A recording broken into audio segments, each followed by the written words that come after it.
이번 시간에는 우리나라 인구 중 일제강점기 시대의 이 고전적인 인구 변천의 사망률이 떨어지기 시작하면서 시작된 인구 변천의 모습, 제1차 인구 변천과 제2차 인구 변천을 경험하면서 나타나게 되는 저출산, 장수화, 그리고 다문화 사회의 모습들을 살펴보도록 하겠습니다.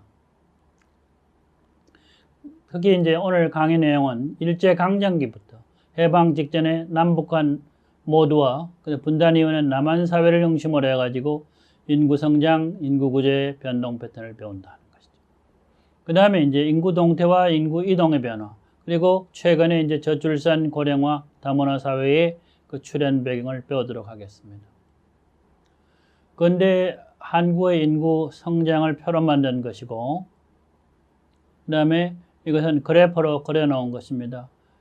1945년 이전, 그러니까 한일 합방, 그러니까 일제강점기 시대에는 남한과 북한의 모든 인구 통계가 다 수록이 되어 있습니다만 45년 이후에는 남한만의 인구 통계가 기반이 돼가지고 연평균 인구 성장률을 보여줍니다. 우리나라의 인구 변천은 사망력 감소로, 그러니까 일제시대 초기에 고전적인 인구 변천이 시작됐다는 거죠. 45년에서 60년 해방 직후부터 4.19 학생혁명에 이르기까지 6.25 전쟁을 거쳐서 그 기간 동안 정치적인 혼란이 계속이 됩니다.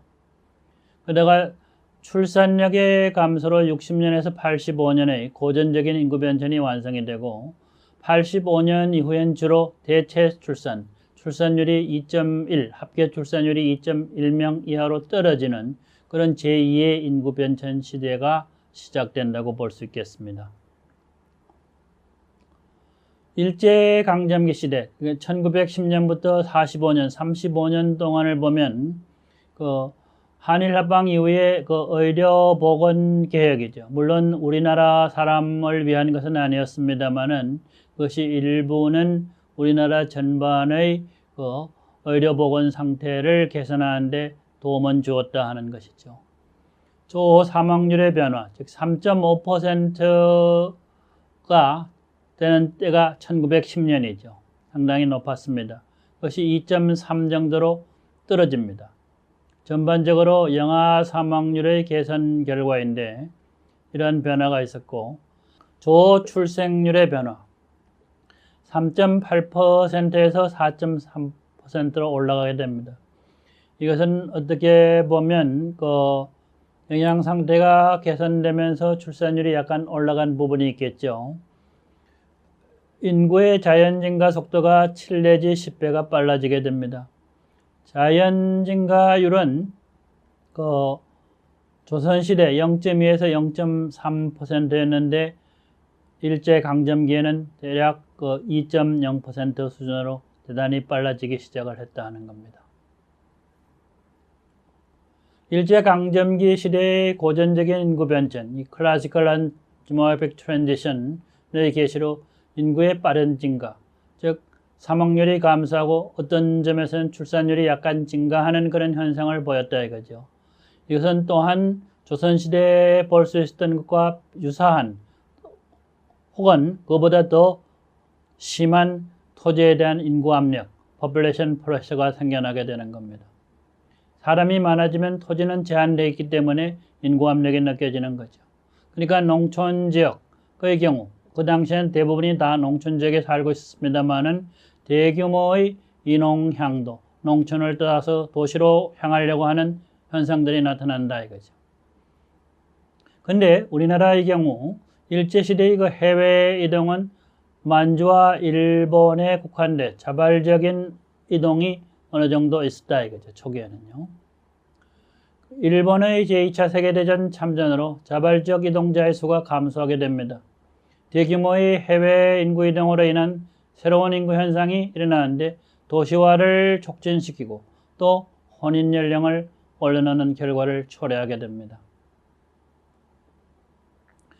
그래서 1925년에 45년 일제강점기 시대에 우리나라 인구 피라미드는 뭐니 해도 그 영유아 사망률이 줄어들고 출산율이 약간 늘어난다고 하지만은 거의 그 인구 증가율이라고 하는 것은 전통 사회의 모습으로서 피라미드를 형을 정확하게 보여주고 있다 하는 겁니다.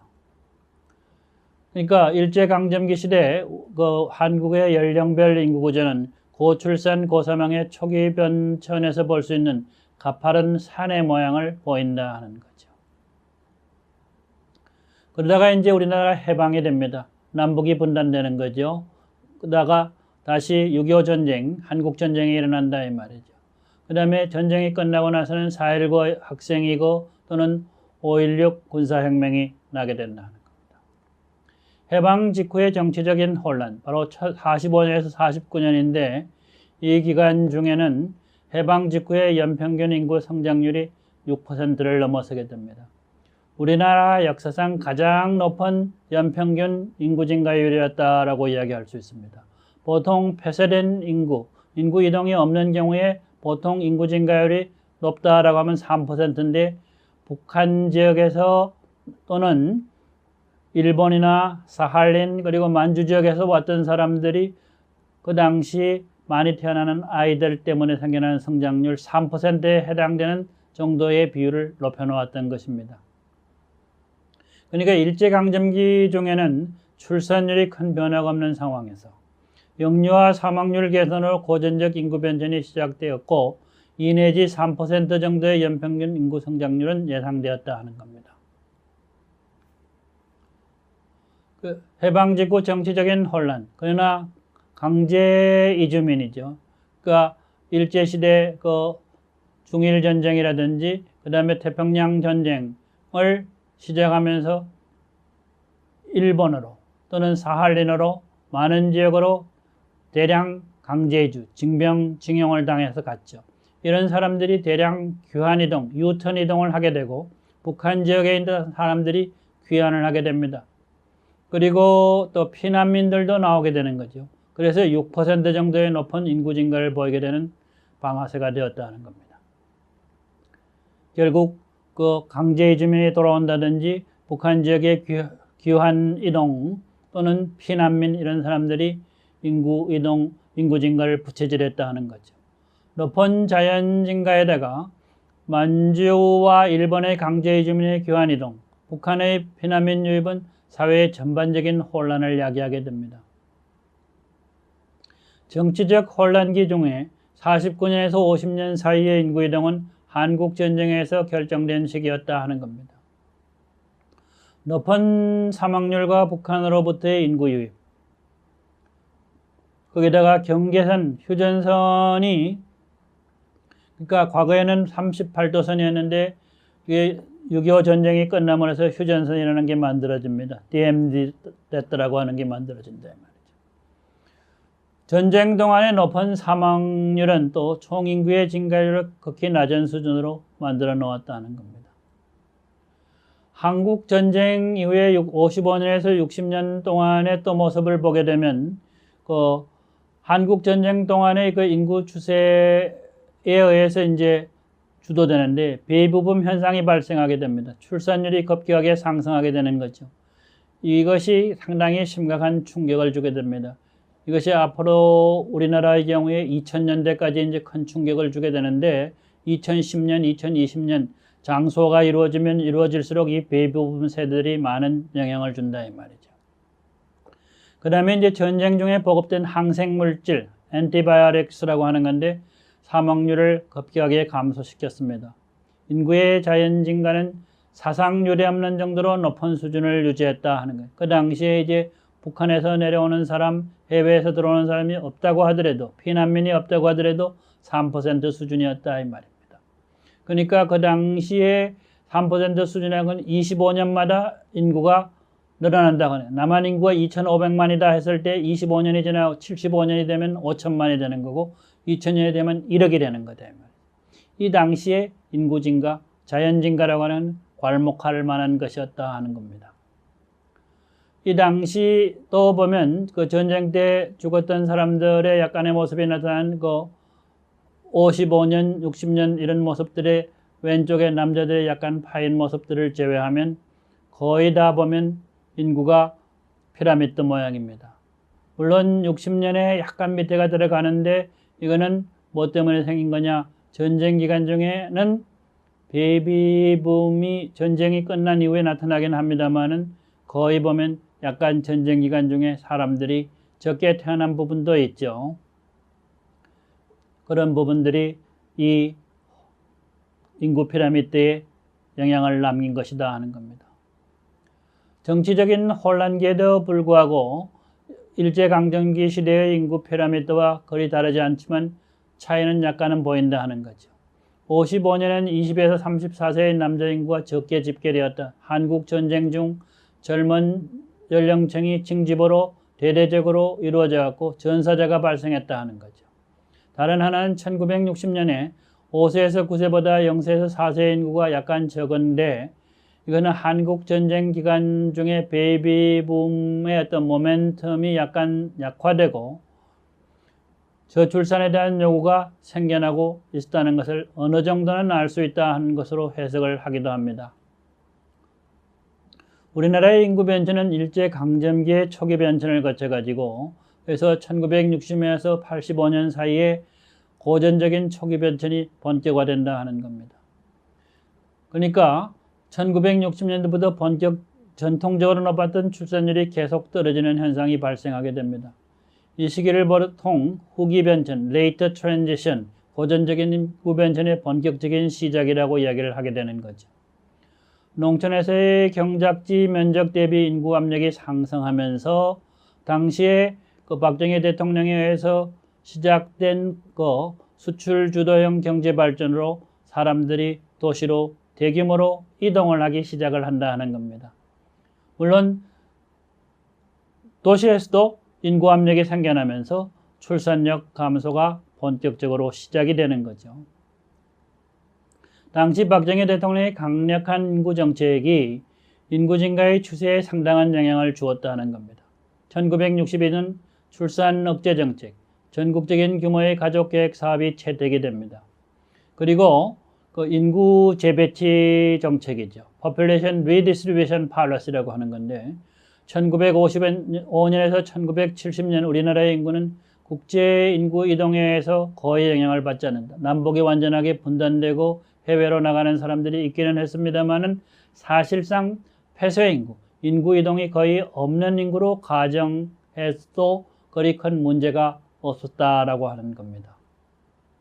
그래서 후기 변천기에 접어들면 그 대규모의 가족계획 그리고 경제 발전에 의해서 자녀에 대한 수요가 줄어들면서 저출산이 일어나기 시작을 하는 거죠.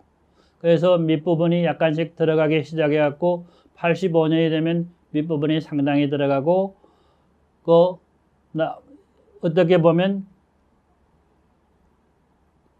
그 인구 피라미드가 어떤 모양을 보이느냐, 약간 밑에가 들어가고 윗부분 20대, 30대가 약간 많아지는 그런 형태를 보이게 됩니다. 말하자면 이것을 가지고 포트리, 단지형, 호형이라고 그런 말을 쓰게 되는데 요새 이 젊은 사람들은 호형이라는 말 모르고 어떻게 보면 크리스마스 추리의 그 옆 날개 부분이 밑으로 약간 낮은 것입니다. 이런 피라미드가 만들어진다고 볼 수 있겠습니다. 그래서 이제 후기 변천 시대의 그 인구 피라미드를 보게 되면 다시 고전적인 인구 피라미드가 완성되면서 인구 피라미드는 완전한 피라미드 모양에서 저출산의 영향으로 크리스마스 추리형의 모양으로 변하기 시작을 했다 하는 거죠. 1960년대 초에 합계 출산율이 6.0이다 이 말이죠. 한 여성이 평생 동안 낳을 수 있는 자녀 수가 6명이었다 이 말이죠. 그러니까 1970년대에는 4.5명 수준으로 감소를 하게 됩니다. 그러다가 83년에는 대체 수준 2.1명, 너무나 빠른 속도로 떨어졌다 이거죠. 1979년에 박정희 대통령이 서거를 하고 80년대 여러 가지 경제적인 어려움을 얻는 가운데 출산율이 그렇게 빨리 떨어지지 않을 것이라고 하는 생각도 있었는데 출산율이 이런 정도로 급하게 떨어지게 되고 마침내 결국 83년에 1.8명에 이르게 되는 거죠. 말이죠. 이러한 고전적인 인구 변천은 완성 단계에 들어섰다는 이야기가 그 당시에 지배적인 것이 되었습니다. 물론 당시에 출산율이 잘못 측정이 되었다는 논란들도 있기는 했습니다만은 그 이후에 확인을 해본 결과 83년경에는 대체로 1.8명 수준으로 떨어졌을 것이다 라고 보게 되는 거죠. 80년대 후반, 80년대 전반의 고전적인 인구 변천을 마치면서 이제 제2의 인구 변천, 즉 인구 피라미드는 선진국형의 안전 상태에 접근하게 되는 것으로 보게 됩니다. 80년대 후반의 한국 사회를 보게 되면 도시 중심 사회, 그러니까 핵가족화, 소가족화, 그러니까 과거에는 할아버지, 할머니, 아버지, 어머니, 자녀들 해갖고 대가족, 확대 가족이었는데 이제 핵가족이 이제 상당히 많아지게 되는 거죠. 그리고 가족이 적어지게 되는 겁니다. 아버지, 어머니, 자녀 2명 또는 1명 이런 식으로 가게 되는 겁니다. 물론 80년대에는 자녀를 1명만 낳으라고 하는 전두환 대통령 시절에 가족 계획을 더욱더 강화하는 그런 어떤 조치들도 있었습니다. 80년대 초반 대체 수준 이하의 합계 출산율, 그 TFR은 예상치 못한 출산력이 그 빠른 저하로 인해서 인구 감소에 대한 두려움이 생겨나기도 했다 하는 겁니다. 그 다음에 1970년대 말에 채택된 국민건강보험이 또 빠르게 확산되면서 우리나라의 그 국민건강보험은 지금도 전 세계적으로 볼 때도 아주 훌륭한 그 효율성이나 급여 면에서 여러 가지 어떤 장점을 가지고 있는 제도로 알려져 있습니다만은 이것으로 인해서 기대 수명이 빠른 속도로 증가를 하게 되고 65세 이상 고령자 인구가 증가를 하게 됩니다. 우리나라는 일제강점기와 정치적인 혼란기를 포함해왔고 70년, 80년 동안의 고전적인 인구 변천을 모두 완성을 하게 됩니다. 이것은 구미 선진국가들이 고전적 인구 변천을 완료하는데 150년 또는 200년을 소요하였던 것과 비교해 볼 때 극히 이례적인 역사적인 경험이다. 우리는 모든 것을 짧게 해서 좋다고 하는데 이것이 장점도 있습니다만은 단점도 많습니다. 그 이유는 인구 고령화가 대단히 급격해지기 때문에 그것에 대응할 수 있는 시간적인 여유가 적다고 하는 겁니다. 우리나라의 도시 인구의 비율을 보게 되면 특히 이제 1950년대 선진국의 경우에는 50%를 좀 넘다가 80% 수준까지 왔는데 개발도상국은 17%, 20%가 채 되지 않았죠. 50% 수준으로 왔는데 우리나라의 경우는 그 50년대에 개발도상국 수준보다는 조금 높았습니다만 23% 정도에서 지금 2015년 그러니까 81% 업 수준의 지역을 넣더라도 거의 90%가 된다고 하는데 우리나라는 거의 전부가 도시 사회가 되는 그런 엄청난 괄목한 도시인구 집중을 일으켜냈다 하는 것입니다. 고전적인 인구 변천이 완성되고 제2의 인구 변천이 시작이 되고 장수화 사회, 즉 기대 수명이 엄청 늘어나는 그런 사회 속에서 인구 고령화는 빠른 속도로 일어나고 도시 인구도 엄청나게 많아지는 그런 시기에 이르렀다 하는 거죠. 이것은 우리나라의 도시 인구의 비율입니다. 그러니까 우리나라는 초기에는 개발도상국의 모습을 보이다가 도시 인구가 마침내 서양의 여러 선진국과 비교해서도 도시 인구가 훨씬 더 많아지는 비율 면에서 괄목한 성과를 거두었다 하는 거죠. 그러니까 우리나라의 도시 인구는 1970년대 중반 50%를 돌파를 하고 85년은 전 국민의 대략 3분의 2, 대략 67%가 도시에 거주를 하게 됩니다. 90년대는 도시화 수준이 선진국에 도달해갖고 도시 중심 사회로 가게 되고 현재는 도시에 사는 사람들이 훨씬 더 많아졌다 하는 거죠. 선진국과 비교해서도 훨씬 더 많아졌다 하는 것입니다. 그런데 이제 현재 그 제2의 인구 변천이 시작되고 유럽의 여러 나라들과 비교해 볼 때 유럽의 나라들의 경우는 출산율이 낮아도 1.4, 1.5 이렇게 되고 비교적 높은 경우에는 1.8 정도로 2.1이라고 하는 대체 수준의 출산율에서 약간 낮은 수준입니다만은 우리나라의 경우는 21세기 초반, 즉 2000년이 지나고 2003년, 2004년 우리나라가 IMF를 거치면서 97년 IMF를 거치면서 경제 사정이 대단히 불평등이 심화되면서 한국은 출산율이 급격히 더욱더 하락하게 됩니다. 그러니까 고전적 인구 변천이 예상하던 것보다 훨씬 더 낮은 수준으로 떨어지고 제2의 인구 변천이 예상하던 것보다도 훨씬 더 낮은 수준으로 떨어지는 출산율이 1.3인 상태에 들어서 초저출산 시대에 진입하게 됩니다. 초저출산 시대가 출현하게 된 배경을 보면 글로벌 경제와 한국 사회 구조에 미치는 요인들이 대단히 컸다 하는 겁니다. 1980년대 후반 IMF 금융위기 대량 실업이 생겨난 거죠. 겉모습은 대단히 견실한 경제였음에도 불구하고 금융위기 때문에 대량 실업이 생겨나고 고용 불안이 증대가 됩니다. 2000년대에는 지속적인 경제 불안과 함께 신용카드, 그러니까 소득을 없는 상태에서 신용을 기반으로 해가지고 소비를 장려하다 보니까 신용카드 대량 부도가 일어나는 겁니다. 그래서 많은 사람들이 자살을 하게 되고 금전적으로 어려움을 겪게 되면서 출산은 아예 생각을 할 수 없는 사태에 이르게 됩니다. 2000년대 후반 글로벌 경제 위기와 경제 성장의 정체 등으로 인해서 청년 실업이 생겨난다 하는 겁니다. 청년 실업은 어느 사회도 대체적으로 볼 때 성인 실업에 비해서 2배 또는 3배 정도가 높습니다만 우리나라는 특히 질이 좋지 못한 상태의 청년 실업이 계속되고 있다 하는 겁니다. 거기다가 사회 문화적인 요인도 있을 수 있습니다. 여성의 학력 신장. 오늘날 우리나라의 경우에는 과거에 보면 여성 차별적인 경향에서 여성들이 그냥 직장에 취업을 해도 결혼을 하게 되면 다시 가정에 가서 출산을 하고 가정에서 일을 돕는 그런 경향들이 있었는데 요새는 학력이 신장해서 모두 다 취업을 하고자 한다 이 말이에요. 그러면서 혼인 연령은 계속 상승을 하게 됩니다. 거기다가 포스트 모더니즘적인 개인주의적인 사회적인 가치가 확대가 됩니다. 거기다가 건강보험이나 국민연금 등의 사회적 보장 시스템이 구축되면서 자녀에 대한 수요, 그러니까 건강보험, 국민연금 이런 것은 과거의 부모에 대한 건강이나 생활에 대해서 자녀가 책임을 지는 효의 개념으로 모든 것이 설정이 되던 가족 중심적인 사회 보호 시스템이었는데 이제는 국가가 모든 것을 해야 되고 자녀에 대한 의존이 줄어드는 상태에 이르게 되었다 하는 겁니다.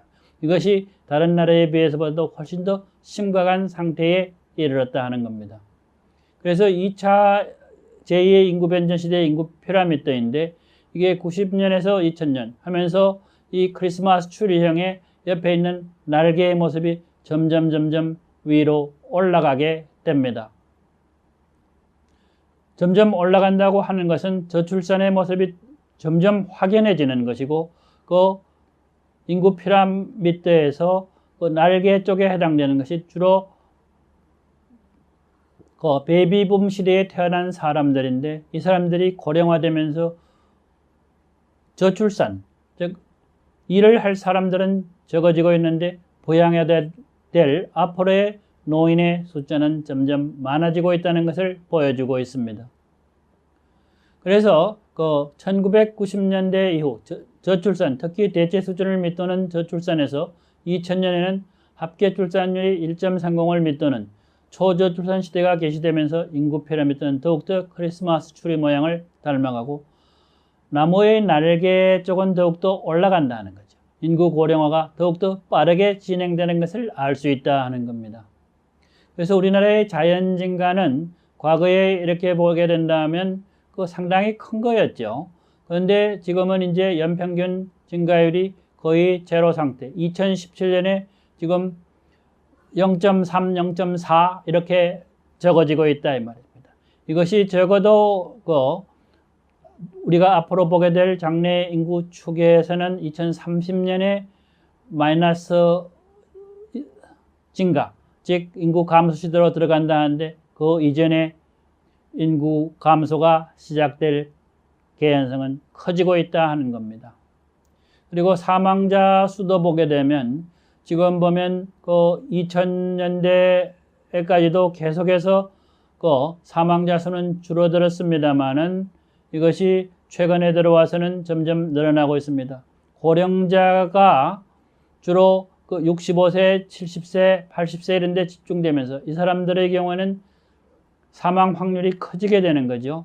그래서 이 사람들이 죽게 됨으로 해가지고 사망자 수도 많아지게 되고 그 다음에 조사망률도 올라가게 됩니다.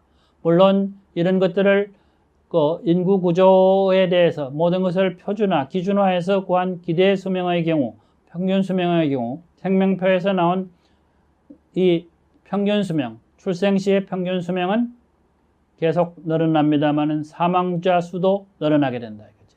조사망률도 늘어나게 된다 하는 거죠. 많아진다 하는 겁니다.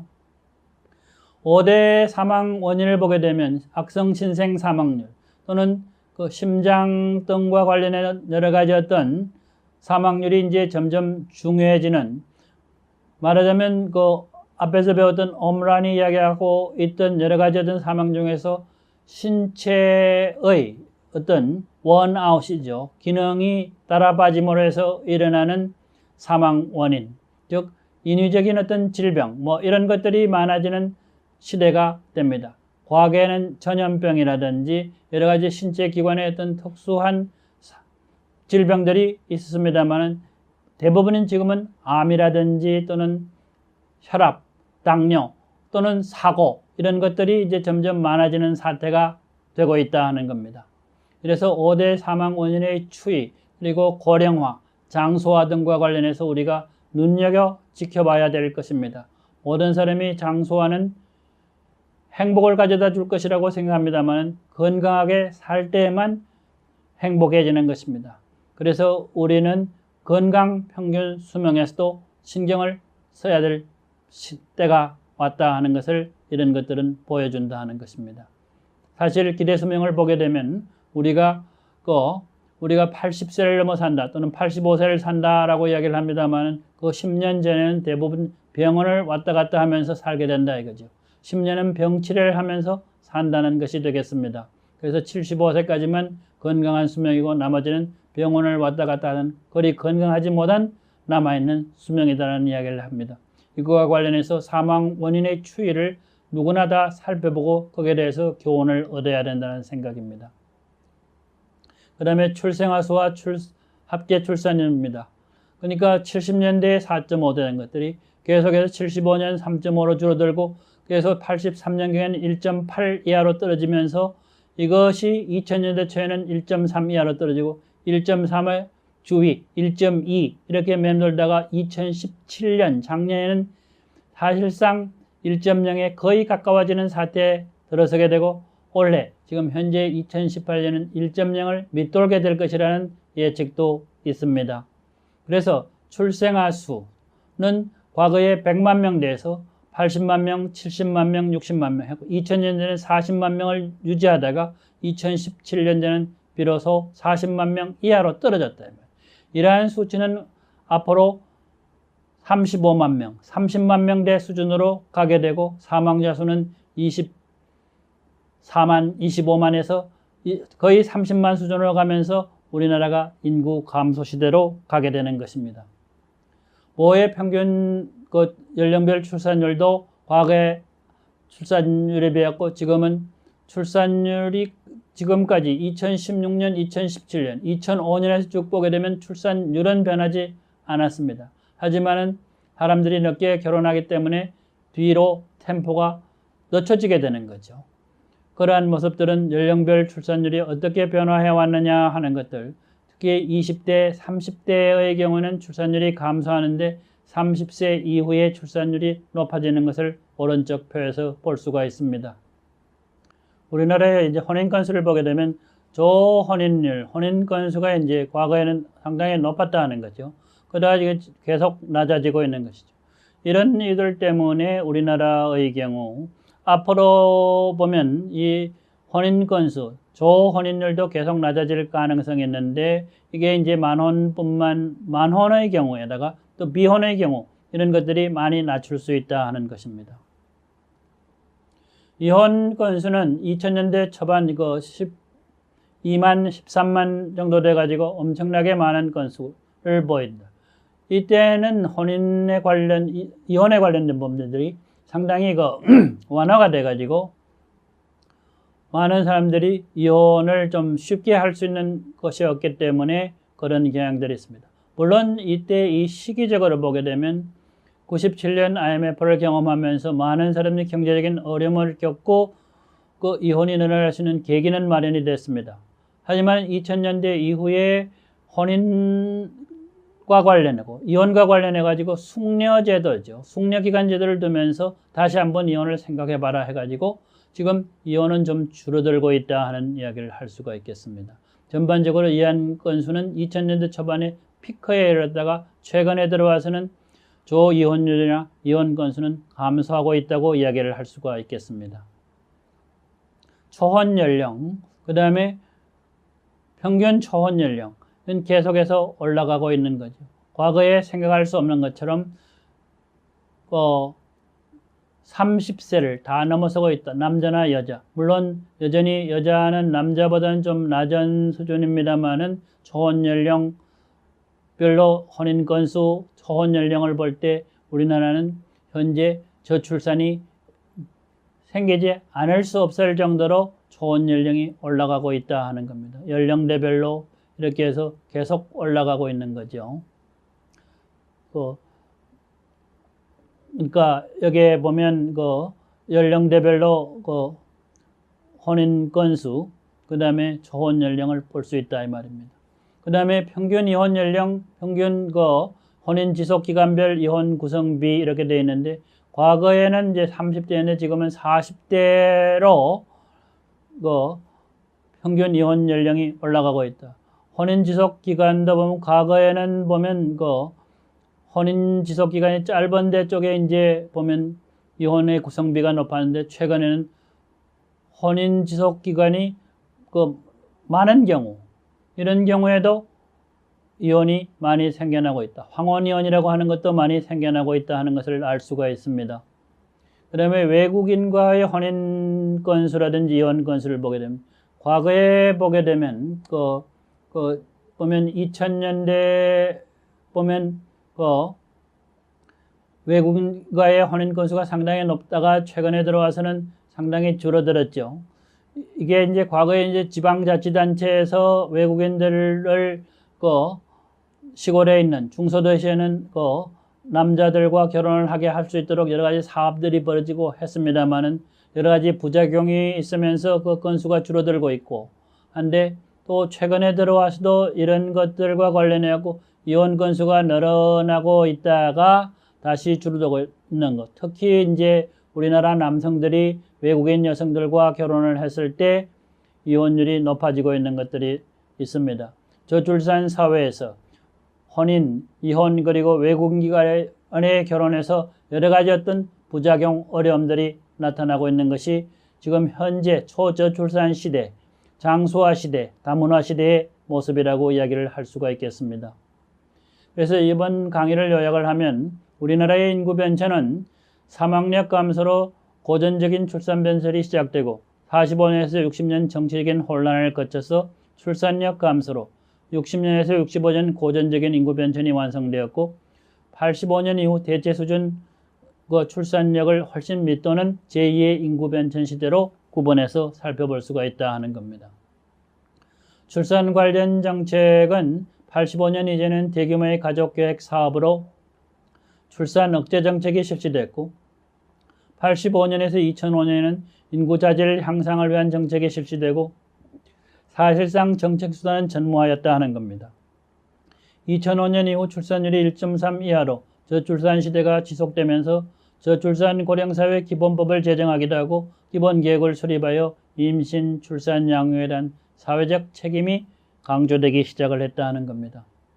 그렇게 해서 우리나라가 현재 초저출산 시대에 대단히 낮은 출산율, 빠른 속도로 늘어나고 있는 기대 수명, 그리고 외국인 유배에서 다양해지고 있는 혼인 또는 이혼의 어떤 모습들 이런 것들을 살펴보면서 우리나라 그러니까 인구 변천이 시작되기 이전의 모습 에서부터 포스트 트랜지션, 특히 초저출산 시대의 인구의 현대적인 어떤 사정, 현대 사회의 한국 모습을 살펴보도록 보았습니다. 예.